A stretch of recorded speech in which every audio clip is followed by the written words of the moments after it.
نے سڑکوں پر آنے کی دھمکی دے دی۔ رکن قومی اسمبلی امین الحق نے کہا کہ کراچی میں امن و امان کی صورتحال خراب ہے، شہر کو کرچی کرچی کر دیا۔ اگر صورتحال کو بہتر نہ کیا گیا تو ہم سڑکوں پر آئیں گے۔ پی پی رکن قومی اسمبلی سید نوید قمر نے کہا کہ سندھ میں امن و امان کی بات تو کی جا رہی ہے، سندھ پولیس امن و امان کے لیے قربانیاں دے رہی ہے، تو اس کا بھی ذکر ہونا چاہیے۔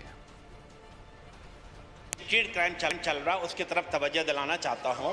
کراچی جاگتا ہے تو پورا ملک سکون سے سوتا ہے، 65% وفاق کو کما کر دیتا ہے، لیکن کراچی آج کرچی کرچی ہو رہا ہے۔ آئی جی سندھ صاحب کو اور جو صوبائی وزیر داخلہ ہیں انہیں چاہیے کہ کراچی کے جو منتخب نمائندے ہیں، ہمارے پٹیل صاحب موجود ہیں، ایم کے ایم کے نمائندے موجود ہیں، آغا رفیع اللہ صاحب موجود ہیں، ان کے ساتھ آپس میں بیٹھے معاملات کو حل کرنے کی کوشش کریں۔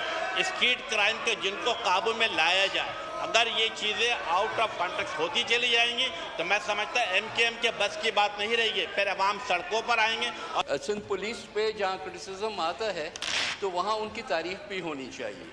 جہاں مختلف اسٹریٹ کرائمز کی بات کو بار بار ہائی لائٹ کیا جاتا ہے، تو جہاں وہ ایسا ایکشن لیتے ہیں، جہاں جیسے مثلاً آج صبح ہوا ایک بہت بڑے دہشت گردی کا اٹیمپٹ جو تھا، اس سے بچایا ہے، تو ہم اس کا بھی ذکر ضرور کیا کریں۔